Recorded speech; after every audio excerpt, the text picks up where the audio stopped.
Welcome to Flourish-Meant, the podcast on living life as you are meant to, so you can flourish.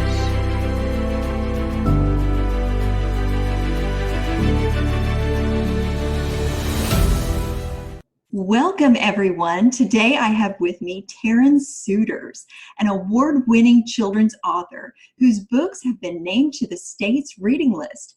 She has a book, Coop Knows the Scoop, with a release date of July 2020, and she's also a teacher, and she's got kids of her own, and she's here to come educate us on how to edu-tain your kids. Welcome, Taryn. Thank you so much for having me. I'm excited about this topic because I have been a teacher before too, and I know how important it is to engage kids in the love of learning. Is there really a difference between education and edutainment? I think if done correctly, no. There is definitely a way that you can teach concepts and still make it entertaining for kids. There are, especially in today's age, so many different opportunities online that we have available at our fingertips. If you can't get out and about, you can still find some really fun ways of doing things. And teachers are amazing in the classrooms with how they've been able to teach new concepts through games, through music, things like that. So I think that teachers nowadays, despite all of the restrictions that they have on them and the things that they're kind of told that they need to teach, are finding some great ways to do this. Why is it so important to engage kids in a way that's fun for them? I think most importantly, it's, you never get to a point where you stop learning. And if you can plant this seed of a love of learning and of discovering, hopefully at a young age, that will continue throughout their entire life. You'll never come to a point where you think, well, I've learned it all, there's nothing else to learn. And that love and that joy of discovery is something that is needed if you're going to enjoy school. We all learn through different ways. Sadly, our education system is one that, again, because of restrictions that a lot of the public schools have, they're only able to teach one way. And we lose some students through that, which is why if you can get them to love school, maybe they can find a way to learn that topic and still have a great time, even if it's not their strength in learning. I think this is an important topic for all parents, whether they're looking at homeschooling temporarily, permanently, or if they have their kids at their house for the summer, grandparents that have their kids over at the house for the summer, or parents who have the kids home for the summer and want to make sure they maintain their cognitive acuity and continue learning throughout the summer and don't get dulled down before school starts again. These are really important things that parents and grandparents and all those who care for children can learn. What are some ways that people who've never done edutainment before can get started? Again, lots of resources available online. One of the ones that and it's not necessarily even a teacher's resource, but many, if not all, book publishers, particularly publishers who put out educational books, for instance, Sleeping Bear Press. They're known for educational picture books. They have teacher guides that are free and they're downloadable. So if a parent is thinking, oh my goodness, I got to teach how to tell time, I'm not really sure how I'm going to do that. But if you can go to these websites and find a teacher's guide, find a book that corresponds with that topic, it can really take a little bit of that pressure off the parents. And using picture books to teach a math concept is a wonderful way to help reduce any kind of math anxiety that children feel. Math is one of those subjects that has sadly earned itself a poor name. It's scary. It's difficult. It's hard to understand. Whatever label you want to slap on it, it's pretty much been slapped on the poor subject of math. And the wonderful thing is you can use picture books to help kind of alleviate some of that. And they can tell stories using picture books. And then there's these teacher guides to go with it. Fun things that I used to do with my kids when they were younger and they were learning how to count change, count money, was we would play a game called Count It, Keep It. And I would go into my purse or the cup holders in the car, and I would just grab a handful of change and I'd put it on the counter, and I would tell my daughter, okay, if you can count this correctly, you can keep it all. Sometimes it was only like, 58 cents or something like that. But when they're young, number one, that's a lot of money to them.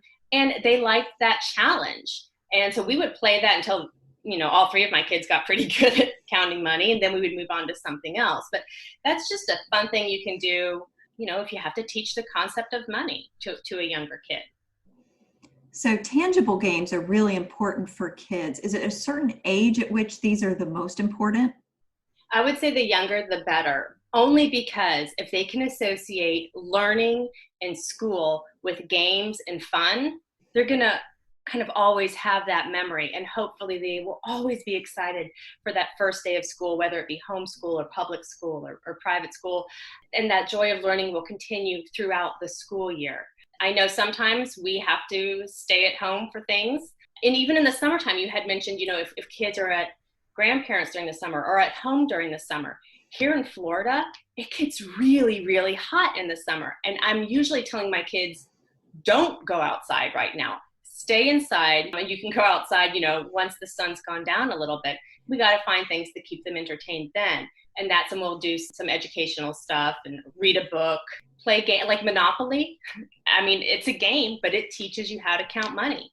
And that's another great thing that a kid can use. And you can even point out, hey, by the way, I know we just played Monopoly, but you just learned or practiced your money counting skills. And it's okay to point that out to them. You don't feel like you have to trick them into doing it. And they will slowly begin to associate, learning can be fun. Learning doesn't have to be boring. What are some examples per subject that we can begin to use to help make learning a lot more fun for children?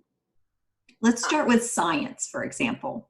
All right, science. Now, I will tell you that science is my worst subject. However, I've always been fascinated by it. And just yesterday, I'm so glad you mentioned science. So my husband is a beekeeper. That's one of his hobbies. And yesterday I was helping him catch a swarm. Some hive, not one of ours actually, all of our hives were fine, but we had found a swarm in a tree and we were putting it into a box. And while he was doing that part, I happened to be looking at a fence that was in this pasture we were on, and there was a praying mantis. And I was like, oh, neat, a praying mantis. And then I started looking, and there was a caterpillar over here, and there was some other bug over there. And so I started just going on a little nature walk along this fence, trying to identify as many of the insects that I could, because I just think insects are actually kind of neat looking, some of them. Not a big fan of spiders, but that's okay.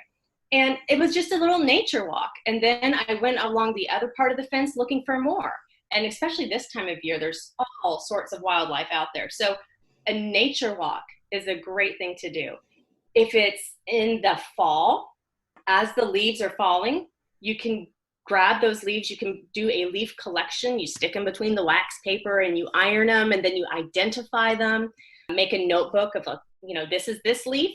This is its common name, this is the scientific name, this is where it's found, and you can put together a little portfolio of different types of leaves in your area, and you can learn about the foliage and the plant life that is in your neighborhood. There are lots of subjects that we could include in our edutainment. We could even cross-discipline teach our children with edutainment. That's one way that edutaining is different than education, because you can incorporate history with writing skills or speaking skills, for example, or the same with science or math. You could do two different things at the same time, which is a lot more fun for kids. Absolutely. When you can connect different subjects of learning to whatever you're studying, it really makes it more concrete for the kids. If you're going to start talking about the American Revolution, maybe in history, you read about the Boston Tea Party, and then you go and you start reading Johnny Tremaine, and then maybe you have a cooking class and you make tea and scones. What would the colonists have at this point for an afternoon snack? Well, before they tossed all the tea into the harbor, they would have had, an afternoon tea. And you can wrap all of that together. You can even bring in the arts. There's many beautiful paintings that, Washington crossing the Delaware. Study that piece of art. What kind of oil or what kind of paint was used. you can wrap all of that together. And now you have covered art and history and culinary, and maybe you wrap science into there somehow by saying, okay, what kind of wildlife would have been available to the soldiers to hunt during this time of year? Or, look at maps and geography. There's all sorts of things to do. I love that type of education because to me, the kids become much more engaged instead of blocking off. Okay, here's math. We're going to do math. All right, put that away. Now we're going to do English. All right, put that away. Now we're going to do science. And it's kind of like they're having to turn off and on all of these switches, but that cross breeding of information is very fun for them. And an experience is retained much longer than just information. So when kids experience art and science and math and history, they're going to remember that. Absolutely. And then you can even teach them skills, like you said, public speaking, speech. Okay, the colonists were upset with the British. Why?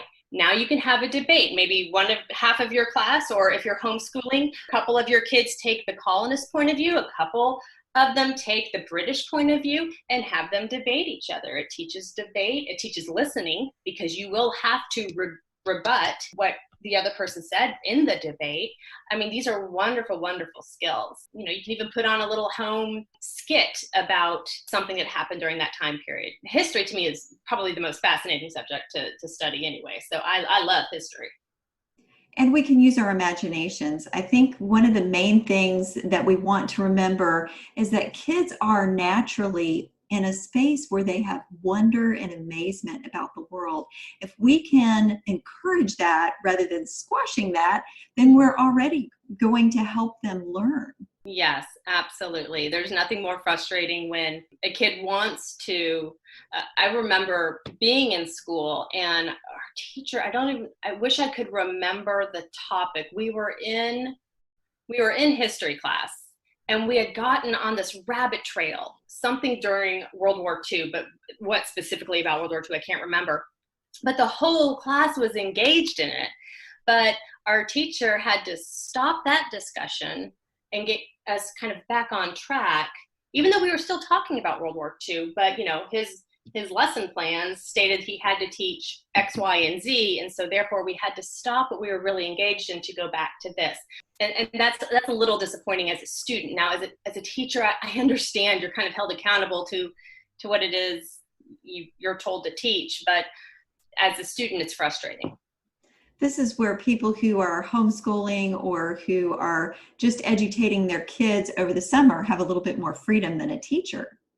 Absolutely. Absolutely. And that is something that, and not all of us are meant to homeschool. I know I actually do not homeschool. My kids go to public school. And even though I have my degree in education, I honestly feel like I would probably be a horrible homeschool teacher because I thrive in a different environment. And my kids don't thrive in a small environment. They like the social aspect of the classrooms and the constant change of location, especially in high school when you're always changing classrooms. However, there are so many perks to homeschooling, and I get it. And many of my friends homeschool. And that is a huge bonus, is you can decide how you're going to teach this material. You can talk about it with your kid. All right, what do you want to learn this year? What do you want to focus on? Luckily, we have the summer off. And so I have a daughter she's a junior in high school right now, fascinated with British Tudor history. And I think last summer probably read close to 20 books over the summer, all on British Tudor history. And she had the time to do that. And now if I have a question I used to know a lot about it, but now I go to Ellie, she can answer questions for me because she dived into that subject. And I think there's some really important scientific reasons why this actually works better than the formal do a worksheet kind of education model for parents who are supplementing their public school education or who are temporarily watching their kids at home or who have them home for the summer, whatever your situation is. If you can edutain your kids, there is a psychological connection between what you learn through story, through creative experiences, through play, and through music those things seep themselves deeply in the unconscious part of the brain. So you're absorbing that information and retaining it longer. Kids who experience their education in a way that involves play also bond with one another and bond with whoever's educating them, because play creates bonding relationships. So this is a really great opportunity for parents to learn to engage with their kids in learning about the world around them, wouldn't you say? Absolutely. 100% absolutely. Yes. And like scientifically, like I have read studies that have shown, the more that you can, if you're going to, like you said, sit there and do a worksheet, there's no mobility there. You're sitting down and you're simply writing answers on this worksheet. However, if there is an activity that involves movement and all of your senses, sight, sound, taste, your brain is going to remember that concept a lot more. If you're teaching fractions, don't just do a worksheet on fractions. Get out, bread and peanut butter and jelly and, make a sandwich and cut it in half and cut it in fourths and cut it in eighths and and then let them eat it. Okay. So then you have your sights and your sounds and your taste and everything, but they're going to remember that. Make a batch of chocolate chip cookies. And if the recipe calls for 2 cups of flour, instead of letting them use the 1 cup measurement twice, say, okay, well, all we have is this 1/4 cup. How am I going to make, 2 cups out of this, and turn that into a fraction lesson? They'll get it. And then they get to eat the chocolate chip cookies afterwards. Now they're associating delicious cookies with a fraction lesson. Of course, they're going to like fractions. That really engenders a spirit of learning in your kids, and it allows them to think more critically when they can think outside the box, so that they learn to be problem solvers as well. Yes. There are very few problems in the history of mankind, I think, that were solved by people sitting down and not doing much. I think that problems were solved when people got up, moved around, and thought of something, and then followed through with it. There is a time and place for worksheets, but that is not when you're first trying to teach a concept. That is once your student has shown a level of understanding and you've worked it out and you've had this kind of movement around the lesson, then you can say, okay, let's just try a couple problems, but leave it at, no more than 10. When you get more than 10, then it's bogged down. And that's when those feelings of, well, math is boring. Math isn't fun. I just want to get this over with. Leave it at a small number. It's just practice. That's all it is. It's just practice to reinforce. You're going to come back to fractions again the next day. You don't feel like you have to cram the whole lesson into one day. Spread it out over time. Let those breaks happen when they need to happen. I struggled so much with math as a kid. I was horrible at it. I had really, really bad math anxiety. And my mom would call up my math teachers pretty much all the way through at least middle school and say, okay, Taryn's freaking out over math. What can I do as a parent to help her? And they were all very, number one, very understanding. And my homework, now I couldn't tell anyone at the time, but my homework load was usually cut in half. So if everyone was doing problems, 1 through 10, they said, have her do the first 5 or have her do every other problem. So they cut it down so that I wouldn't panic as much. I wanted to understand math. I just could not get my brain to wrap around it until I was a junior in high school. And then for some reason, the little light bulb went on in my head and it became my favorite subject. And that's why I went on to become a math teacher, because I knew what it was like to struggle with math. And I figured, well, maybe I can help kids, overcome that as well. So just learning to gauge your own students and figure out your own kids. Okay, what are their strengths? What are their weaknesses? How can I help them through their weaknesses? How can I play on their strengths to let them enjoy the process of learning? Let's go through some of the main types of learning modalities, because everyone learns a different way. Talk to us a little bit about that, the different kinds of ways that different students will absorb material best, and how to identify those in your kids. Some students flat out can pick up anything from a book. They're self-learners, self-motivated, self-taught. Those are your types of kids who actually love the online schooling, that they can take whatever classes they want, and they tend to really thrive. My eldest daughter is like that. She likes just, leave me alone, give me some books, let me get my way through this. That's how she learns best. My other daughter is very much hands-on. She's a tactile learner. She needs to be able to hold whatever it is in her hand. She has to be able to work it and to do it herself. That's how she masters stuff. So that's where science experiments come into play. And that's very helpful to her because she's literally touching what she needs to try to understand. And then you have people who, sensory-wise, they need to be able to see it. They need to be able to copy it and mimic it. And that kind of repetition is how they best learn. And my son tends to be that way. And then you have mixtures of all three. And it really is, like you said, okay, I need to figure out, how does my child best learn? And if you were to actually, and if they're older and, they're in middle school, high school, you can ask them, hey, how do you feel like you best learn? They can probably tell you. If you were to ask, a second grader, how do you best learn? They're not going to use, well, Mom, I'm a tactile learner. They're not going to use that kind of vocabulary. They might tell you that they like to try out stuff, that they like touching stuff, and then, okay, you're tactile. They might say, well, I just like to read, and I like to figure it out on my own. And so just by asking them, that's probably the best way.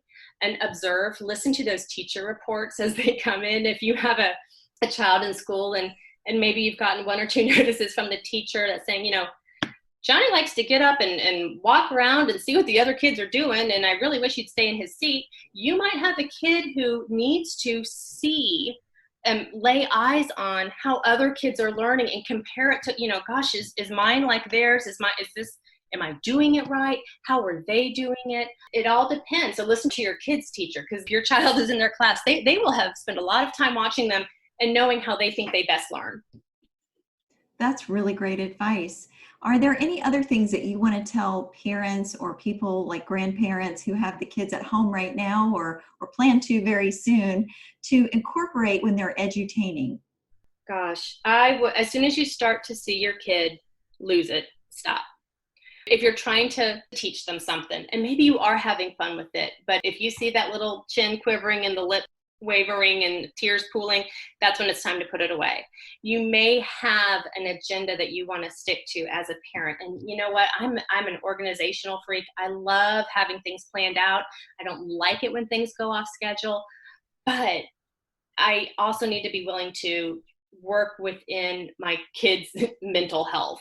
And if they are about to lose it because they honestly cannot do one more long division problem, I need to, as a parent, be willing to say, okay, you know what, let's take a break. Let's go play. There's so many fun games out there, things that you can do just in your own imagination. Like I loved as a kid when our teachers, particularly with reading, because that's usually when it was done, sometimes history, we had to create a diorama. I don't know if you remember those, but it's yes. Yes, you took a shoebox and then you decorated it either from a scene from the book you just read or from a time period.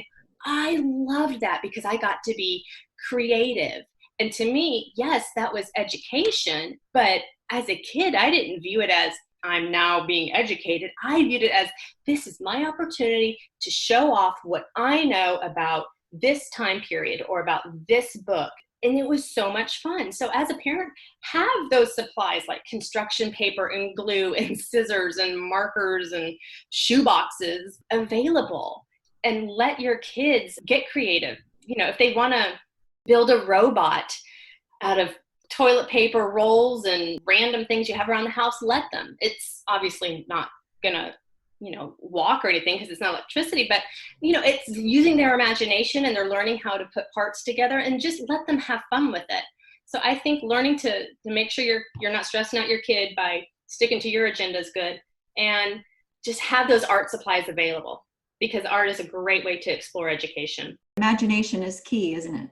Imagination definitely is key. And if you're like, you know what, I'm not good at coming up with games. I need to know what's available to me as a parent that's already out there. There's a great game called the allowance game. It's been around for a while, but number one, it teaches kids about money and it teaches kids about money management. And it is a wonderful game. It's ideal for first graders and second graders.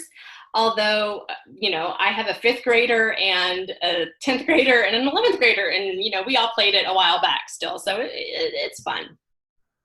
Are there any final tips that you want to give when people are trying to discern the difference between education and edutainment and how to do edutainment well rather than doing it poorly? The purpose of edutainment is to, kind of like how it sounds, it's to educate with fun, with that creativity. What it is not is going to, a bookstore and buying a 3-inch book of worksheets for your kid to do over the summer. That would be doing edutainment poorly because that's not you being involved.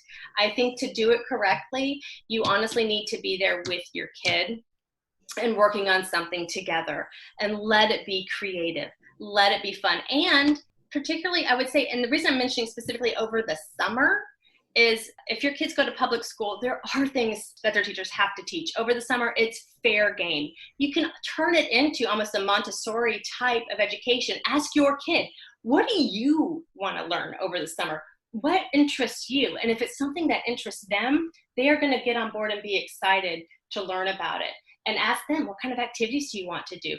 Again, play on their strengths. If they have a love for theater, turn that learning into theater. Have them, you guys can read books about whatever it is you want to study, and then you can put on a play or do costume design, and there's your artwork, anything like that.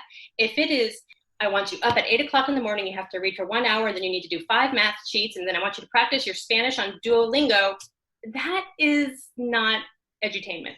That is just a list of things to do. So how can we incentivize this for kids and make it so that they feel challenged and want to participate? That's a really, really good question, because every kid is different. And some kids respond to incentives. Again, our middle child, she's very much an incentive-driven personality. Our older child, she is driven by her own desire to just learn. She's one of these, she could be a professional student her whole life. She loves to learn. To incentivize them, again, find out what their interests are. What are your goals? Is there something that you are working toward? It's okay to have those rewards be like outings and trips to the beaches. Again, to a theme park here in Orlando. In Florida, obviously we have beaches everywhere. That's a great place to learn. All sorts of science things can occur at the beach, and the study of the water and of the organisms, and go to the beach to study that. And that can be, hey, if you can get this done, we'll go to the beach to continue on with our lesson. And that would be a great incentive. That's a great example of an incentive that's also educational. So it doesn't have to be money or candy or cookies or anything like that, where it can become counterproductive if you do that all the time. But it can be part of the education system. And there's nothing wrong with, I do pay my kids for their grades, and I know that some parents don't. I know that some parents do. It can be a divisive issue. I hope not too much. The way I view their education right now is, from now until they graduate high school, their job is to, if it was my perfect world, is to get straight A's. Now, that doesn't always happen. However, if they do their job, they then get paid, just like you get paid in the real world for doing your job. And so now, it's not every time they take a test, it's only when report cards come out. And I pay for A's, and they pay me if it's below a B. Because to me, that's them not doing their job, and there's a problem there. Although I have to say, we've never really had to enforce that, thankfully. That I'm all about incentivizing, and I don't think there's anything wrong with paying for grades. I really don't. Because again, that's how we view it. This is your job. I'm paying you for your job. That's a good way to look at it, rather than every little thing that they do getting an incentive. Just doing it at certain intervals can also be very helpful. Yeah, but then also allow yourself that freedom. Like if you have a student that is really struggling, let's say they're struggling with their times tables, and man, they get those 12s times table tests down, oh gosh, to pass that. Well, hey, that would be a time to say, listen, Bob, although I don't know any kids named Bob, but still, listen, Bob, if you can get an A on your 12s timetable, we'll go for a smoothie, or I'll pay you $3, or, whatever you want. Ice cream is a huge thing in our house. So, if we're going to go get a Blizzard or a McFlurry, that's always a great incentive. And you can use ice cream tangible examples, help them learn those times tables before they go get the ice cream. And then that would be the fulfillment of learning that. Absolutely. Absolutely. Well, this has been really great information, and I know a lot of people can use it. What are some examples from your own writing, your own books that you have out that parents can access so that they can use your resources to teach and edutain their children? Oh, well, thanks for asking. The books I have out, Holy Cow, Fractions Are Fun, is a picture book on fractions. And it's about a cow who, she's a little bored with being a cow.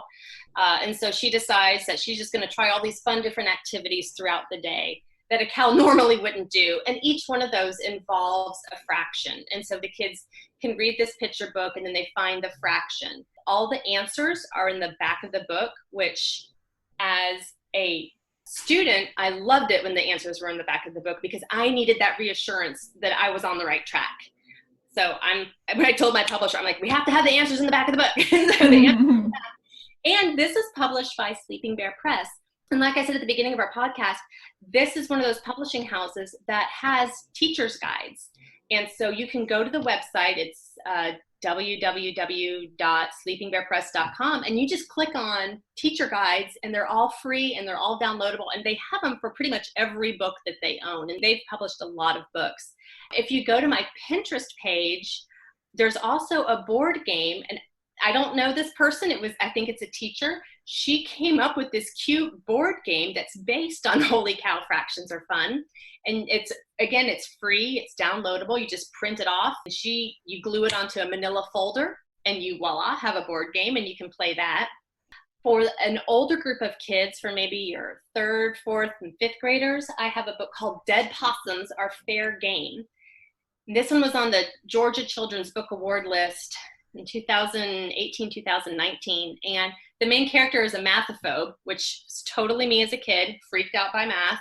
She has a bizarre experience with a dead possum that she uses to try to pass her math class. So it's a fun read, it's humorous. And in the back of the book, I show all the math that the kids use throughout the story.